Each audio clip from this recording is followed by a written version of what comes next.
السلام علیکم میری پیاری بہنوں اور بھائیوں، امید ہے آپ سب خیریت سے ہوں گے۔ میری آج کی ویڈیو ہے خواب میں تعویذ دیکھنا، تعویذ کسی کو دینا یا لکھنا کیسا ہے۔ اس خواب کی کئی ساری قسمیں ہیں، مگر ہم آپ کو اس کی چند تعبیریں بتائیں گے۔ ویڈیو شروع کرنے سے پہلے میری آپ سے چھوٹی سی ریکویسٹ ہے کہ میرے چینل سچی تعبیر کو سبسکرائب کر لیں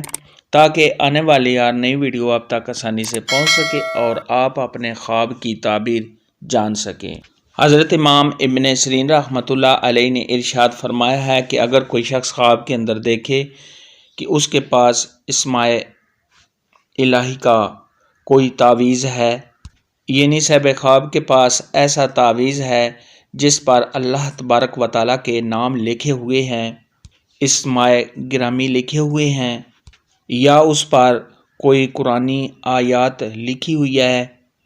تو یہ اس بات کی دلیل ہے کہ ایسا شخص غم اور پریشانی سے چھٹکارا حاصل کرے گا۔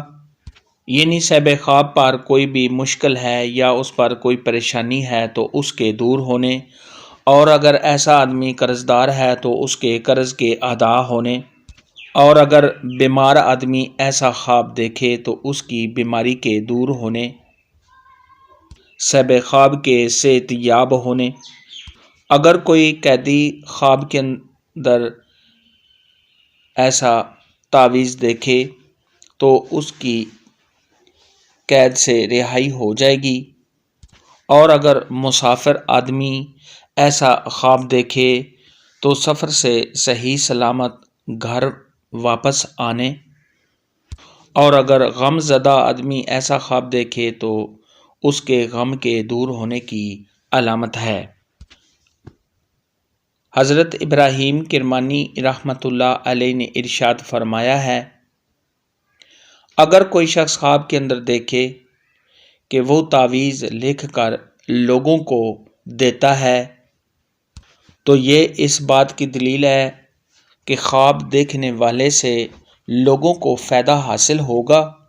یعنی صاحب خواب کی وجہ سے لوگوں کو فائدہ ملنے، لوگوں کی ہیلپ کرنے، مدد کرنے اور صاحب خواب سے لوگوں کو فائدہ پہنچنے کی علامت ہے۔ اور اگر صاحب خواب دیکھے کہ وہ تعویذ لکھتا ہے، لوگوں کو دیتا ہے، اس کے پیسے لیتا ہے، پیسے لوگوں سے وصول کرتا ہے، تو یہ اس بات کی دلیل ہے کہ خواب دیکھنے والا غمناک ہوگا،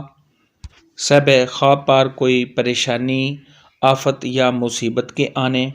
اور صاحب خواب کا رنج و غم میں مبتلا ہونے کی علامت ہے۔ ایسا خواب دیکھنے والے کو چاہیے کہ صدقہ خیرات کرے، کیونکہ صدقہ خیرات آنے والی مصیبت کو ٹال دیتا ہے۔ خواب میں تعویذ دیکھنے کے متعلق آج کی ویڈیو میں اتنا ہی تھا۔ اگر آپ کا کوئی اور خواب ہے جس کی آپ تعبیر جاننا چاہتے ہیں تو نیچے کامنٹ میں مجھے ضرور بتانا۔ میری ویڈیو کو لائک اور شیئر لازمی کرنا۔ اللہ حافظ۔